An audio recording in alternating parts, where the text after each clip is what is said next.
तो जैसा कभी आप लोग देख रहे हैं, गायत्री तपोभूमि मथुरा में हम लोग हैं और यहाँ की इस गौशाला में हम लोग आए हैं। यहाँ की जो गायों की खासियत देख रहे होंगे, ये बहुत ही ऊंची ऊंची और बड़ी सींग वाली और बहुत ही भव्य गौशाला है। यहाँ बहुत संख्या में गाय भी हैं और गायों के लिए भूसा डला रहता है, गाय खाती रहती है। पास में नहीं है, पानी भी रखा हुआ है, गाय पानी पीती रहती है और जो भी चीजें हैं नमक और गुड़ उनको दिया जाता है। सारी गायों में बहुत ही स्थान पर आपको देखने को मिलेगा और सबके सब गाय ही हैं, भरपूर मात्रा में यहाँ पर दूध होता है। और आइए आपको हम बहुत कुछ दिखाने वाले हैं। इस गायों के शानपन का आप लीजिए, ये देखिए पानी भी रखा हुआ है, गाय पानी पीती रहती है। और साथ में साथ जो गायों को गोमूत्र होता है, तो पीछे आपको लास्ट में एक दिखाई देगी नाली जैसा, तो वहाँ बह के जाता है और वहाँ एकत्रित कर दिया जाता है आगे जा करके। इस तरीके से गोबर का और गोमूत्र का भी भरपूर इस्तेमाल किया जाता है। अभी आप देखिए शाम को 4 बज रहे हैं और गायों को भरपूर भोजन दिया जा चुका है। पानी की अक्सर ऐसा गलती देखने को मिलती है कि हम लोग घरों में गाय को भूसा या अनाज तो ले लेते हैं, उसको हम पानी ले लेते हैं। जितना जरूरी पानी हमारे लिए है, उतना जरूरी पानी इन गायों के लिए भी है। इसीलिए इस बात का विशेष ध्यान दें, जहाँ गाय बधी हो वहाँ पानी की व्यवस्था जरूर कर दें। और बहुत ही खूबसूरत सा दृश्य, गाय माता खुद ही अपने पास मिलने के लिए आ रही है। और यहाँ की खासियत यह है कि ऊपर आपको पंखा देखने को मिलेगा। अगर जब बहुत गर्मी होती है तो पंखा चालू करके भी इनको ठंडकपन दिया जाता है। साथ में लाइट की व्यवस्था है। और जब भी कोई लोग घूमने गए हैं, दूर दूर से आते हैं, तो आपको सब जगह दीवार लेखन में देखने को मिलेगा। इन सब में आपको गायों का कितनी महानता अपने देश में ग्रंथों में पुराणों में रही है, वो सबकी व्याख्या देखने को मिलेगी। और ये बछड़े भी बहुत मस्त तारीफ साथ बने हुए हैं, सब तरह की, यहाँ पर काली, लाल और सफेद भूरे रंग की सब तरह की गाय आपको देखने को मिलेगी। और ये है कोई है, आइए बहुत कुछ जानकारी आपको मिलने वाली है, जुड़े रहिए। और देखिए बछड़े भी यहाँ पर बहुत ही मस्ती ढंग से अपना भोजन ले रहे हैं। और सब बच्चों को एकत्रित करके रख दिया गया है इसे खेलते में। और इन्हें लग रहा है कि कुछ लेकर क्या तो मिलने के लिए भी आ गए हैं। और इनकी जीभ बहुत खुरदरी होती है।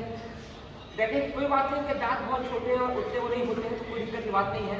बस ये तो बता कि भगवान कृष्ण ने बहुत लंबे समय तक अपना जीवन इन गायों के बछड़ों के बीच गुजारा है। बड़ा सुंदर दृश्य यहाँ का रहता है और बहुत ही आनंद भी आता है। आइए बाबू जी से पूछते हैं, बाबू जी प्रणाम। हम लोग बहुत दूर बताइए गौशाला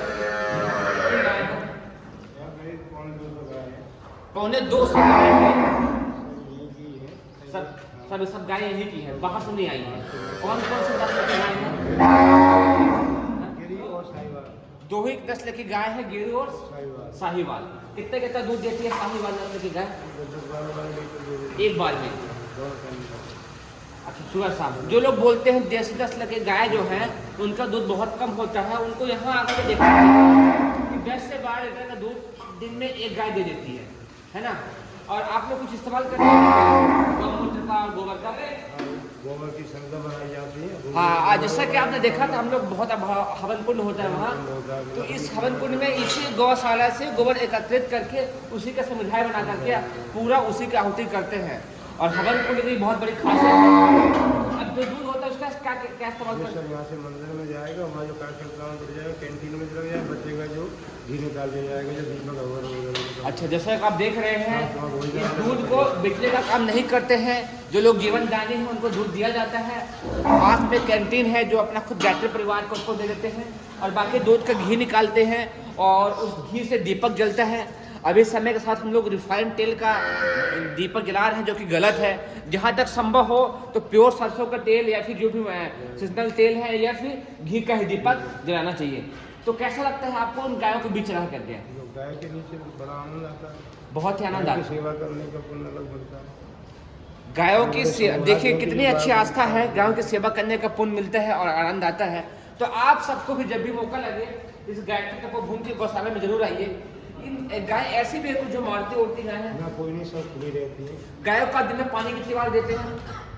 हर टंकी में लगा हुआ है। तो इस बात का विशेष ध्यान दें कि जहाँ पर भी नमक एक साथ है, रखा रहता है। रखा रहता है। और गुड़ गुड़ है, दलिया है। कब देते हैं गुड़, कब देते हैं, महीने में कितनी बार? महीने में 4 बार कम से महीने में कम से कम 4 बार गुड़ एक गाय को कितना देते हैं गुड़? कम 250-250 ग्राम दिन में, माह में 4 बार एक गाय को गुड़ देना ही देना चाहिए। नमक कितना देते हैं नमक कम से कम 1 किलो महीने में? महीने में कम से कम नमक भी अप्रोक्स 1 केजी देना चाहिए, जिससे रखा रहता है जो चाटने के लिए। हाँ। और उसके सीधा नमक का जो ढेला आता है उसको आप रख दीजिए, गाय चाटती रहे खाती रहेगी। और देखिए आपने देखा कि महीने में 4 बार वो क्या बोलते हैं, महीने में 4 बार गुड़ और महीने में कम से कम 1 नमक। और जहाँ भी गाय बधी हो वहाँ भरपूर मात्रा में पानी देते रहेंगे। गुड़, तेल और पीछे है गाय, कुछ तेल भी है, आइए कुछ गाय पीछे भी है, आइए ये दिखाएंगे पीछे का नज़ारा। काटने का है तो खड़ी करके मशीन से काट दें। ये देखिए मशीन से सब कर दिया जाए, जाएगा। सीधे गाय दूध निकल जाता है। आइए देखिएगा कहाँ गाय बनी हुई है। इस गौशाला में बहुत खुला रखा गया है, मस्त अच्छी धूप आ रही है और साफ सफाई का विशेष ध्यान रखा गया है। कोई यह नहीं कि गाय बनी हुई है तो दूध आ जाता है। तो यहाँ जो गाय है वो दूध नहीं देती है। हाँ, उधर दूध देने वाली जो आपने देखा जो उधर गाय सब दूध देती थी, यहाँ जो गाय है वो दूध देने वाली नहीं है। यहाँ कुछ बैल भी है क्या? साल है। आप देखिए इन गायों के साथ अंदर मिल सकता है क्या? अंदर मिल सकता है, चलिए ना अभी नहीं मिल जाएंगे आप। तो आप देख रहे हैं कितनी अच्छे से ये गाय किस नस्ल की है? ये साहिवाल नस्ल की गाय है। और देखिए आप कितना मतलब शांत स्वभाव है, शाही नस्ल की गाय। ये गाय दूध अभी नहीं दे रही है, बच्चा देगी, बच्चा देगी उसके बाद दूध देगी। इस गाय को देख करके आपको बड़ी प्रसन्नता होगी। जैसे कि हम लोग सोचते हैं कि छोटी गाय हो, बौनी गाय हो, दूध न देने वाली गाय हो, वही देसी नस्ल की गाय होती है। जबकि इन गायों की आकृति को आप देखिए तो सचमुच देख करके यह महसूस होता है कि भारत देश कितना अधिक गौ उत्पादन देश रहा होगा। इनमें इतना विशाल शरीर होने के बावजूद भी इनके आप सात्विकता देखिए, बिल्कुल भी शांत प्रकृति है। और पानी भूसा जरूर देते रहें। लोग पानी में गलती करते हैं, पानी जरूर जहाँ पर गाय बधी हो देते रहें। अब देखिए, अच्छा ये जो गाय का इसका क्या बोलते हैं, जुगली बोलते हैं। ये गाय की खासियत होती है, वो जब भूसे को खाती है, भूसे को खाने के बाद उसको देर तक चबाती है, उसको बोलते हैं जुगली करना। ये बैल है क्या, गाय ही है? ये देखिए बैल आया। बैल की आकृति प्रकृति को देख करके ही आप समझ जाएंगे कि ये बैल है। और सचमुच जो विशाल आकृति है। अभी जो हम लोगों के दिमाग में बात बैठी हुई है कि बैल छोटे होते हैं, बौने होते हैं, कमजोर होते हैं, ऐसे कोई बात नहीं है। साहिवाल होगी गिर की ये नस्ल की गाय है, बैल है। और बहुत ही विशाल शरीर और मजबूत शरीर देखने को आपको मिलेगा। ये सब गाय दूध बच्चा देने के बाद दूध देंगी और बहुत ही मतलब सकारात्मक ऊर्जा यहाँ महसूस करने को मिल रहा है। और अच्छी एक गाय की आंखों में आंसू क्यों भर आते हैं, जिसकी वजह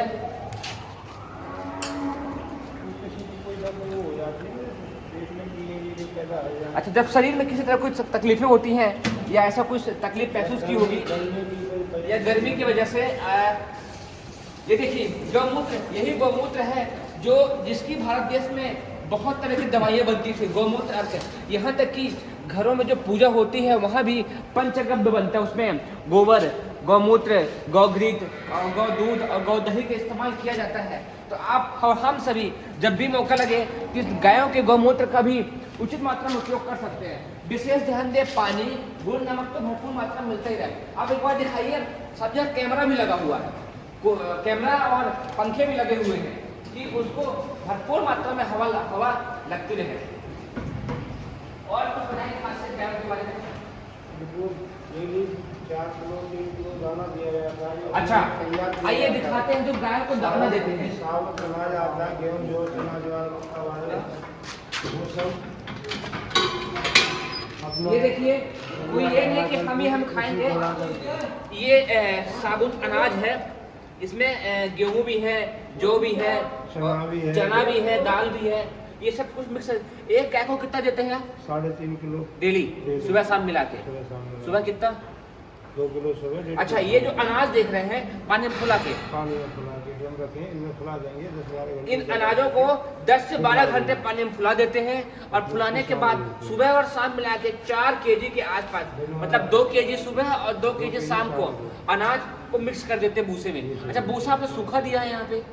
पहले ऊपर ये खिला देते, फिर सूखा भूसा खा के पेट का हाजमा बनाते हैं। अच्छा, पहले ऊपर अनाज खा लेते हैं और फिर भूसा खा के हाजमा बना लेती हैं अच्छा। और पानी रखा ही रहता है। ये देखिए, एक विशेष चक्की भी रखी गई है इन गायों को पीस करके अनाज से कमी ना हो उसके लिए।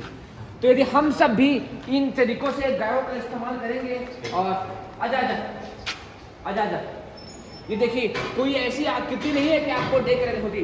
देखिए इसकी आप सींग देखिए, इसकी आंखें देखिए, विशाल शरीर देखिए, बहुत ही सुंदरता भरा दृश्य आपको देखने को मिलेगा। और सबसे बड़ी बात यह है कि गाय बहुत ही सकारात्मक है और यदि इसके हम सीख की बात करें तो बहुत नुकीली होती थी, गुस्से में हमला करे तो बहुत चोट भी लग सकती है। इसीलिए पहले के लोग इन गायों से बच के भी रहते थे। बैल भी आ रहा है, काली नस्ल की गाय है ये, देखिए विशाल सुंदर रंग और बैलों का विशाल शरीर, बड़े सुंदर दृश्य। जब भी आपको मौका लगे तो आप ये देखिए, ये देखिए विशाल गाय, यह भी गिर गाय ही है। गिर गाय का जो विशाल शरीर देख रहे हैं आप, अभी ये दूध नहीं दे रही है और दूध देगी तो फिर उसका अलग ही सुंदरता जिससे आपको देखने को मिलेगा। और ये बछड़े हैं। और सबसे बड़ी बात तो मुझे अच्छी लगी, यहाँ पर सबके सब गाय बहुत ही शांत स्वभाव की हैं। ये इनके आप यहाँ पर सहलाइए तो उनको और भी अच्छा लगता है। और सब गाय जो है बहुत ही शांत स्वभाव की।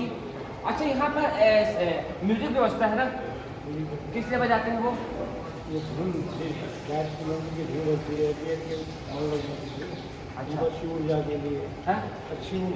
अच्छा, मनुष्य के साथ साथ पशुओं का भी शरीर होता है, उनका मन और मस्तिष्क होता है, तो उनका मन और मस्तिष्क बहुत ही सकारात्मक और बहुत ही ओजस्वी मानते थे। इसीलिए इस स्थान पर देखिए आपको साउंड बॉक्स लगे हुए हैं और यहाँ गायत्री मंत्र अच्छे अच्छे ढंग की संगीत चलते रहते हैं। उसका उद्देश्य वही है कि इनका भी मन लगा रहे।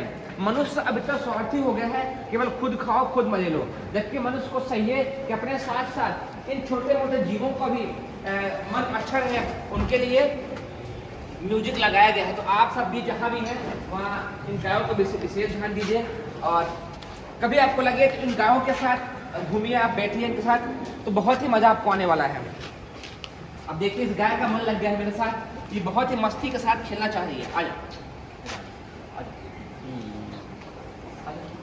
अभी आपको मुझे चलने वाला है और भी आ जाए। इनके शरीर में एक अलग ही गर्मी, एक ऊर्जा होती है, उसको छू करके आप महसूस करेंगे कि बॉडी में सकारात्मक ऊर्जा आ रही है। और देखिए, लोभ से क्रोध उत्पन्न होता है, लोभ से कामना उत्पन्न होती हैं, लोभ से मोह और नाश उत्पन्न होता है, उसका लोभ सब पाप का कारण है। ऐसे सकारात्मक विचार लिखे हुए हैं इन बच्चों के साथ। बहुत ही मजा आया। उम्मीद करता हूँ कि आपको भी आज इस गौशाला में भरपूर ही आनंद आया होगा। और हमारे भाई साहब ने सब कुछ समझाया, तो जो सीखने की बात थी वो एक थी कि नंबर 1, जहाँ गाय बंधी हुई हो वहाँ लाइट और पंखे की व्यवस्था समय के अनुसार होनी ही होनी चाहिए, या फिर वो खुले वातावरण में रहे। दूसरी चीज़, महीने में कम से कम 4 बार 1-1 पाव गुड़ जरूर ही गायों को देना चाहिए। और तीसरी चीज़, अनाज भी आप गायों को दे, खासकर जो आप अनाज देते हैं, जो गाय दुधारू है उसको देते हैं, सबको देते हैं। सही बात है, जिसके पेट में बच्चा है उसको आप अनाज नहीं देंगे। अक्सर लोग ऐसा करते हैं, जो गाय दूध दे रही है उसको अनाज दो, बाकी का मत दो। तो सबको देना चाहिए, इस बात की विशेष ध्यान रहना चाहिए। गाय बीमार हो जाए उसके ट्रीटमेंट के लिए अलग है। अच्छा, जो गाय बीमार हुआ है उसके ट्रीटमेंट के लिए अलग व्यवस्थाएं हैं। तो आपने देखा कि नमक भी महीने में कम से कम 1 केजी एक गाय को देना चाहिए। तो इस तरीके से ऐसी रही यात्रा। एक बार इनके बीच जा सकते हैं क्या हम? आइए एक बार इनके जाकर के देखते हैं कैसा दृश्य है अंदर का। चश्मा ऊपर कर लेते हैं और जहाँ कुछ अच्छी बच्चे दिख रहे हैं तो कुछ बहुत ही, अरे नहीं ग्वाल बालो, नहीं, ये देखिए अब सबके सब आएंगी, सबका स्वागत है। बहुत ही प्यारा। और यह भी शायद गिर नस्ल की ही है। अच्छा, गिर नस्ल की गाय खासियत होती है, वो देख करके पहचान में आ जाती है। और ये भी शायद गिर गाय है। गिर नस्ल की गायों की जो आकृति होती है मजेदार होती है। और उम्मीद करता हूँ कि आप सबको अच्छा लगा कुछ देर तक इनके बीच। और आप सब भी जहाँ गाय हैं उनके बीच आप लोग संतोष लगाइए। चलो फिर आप सभी को नमस्कार। विदा होने का समय है, आप सभी को बहुत बहुत धन्यवाद।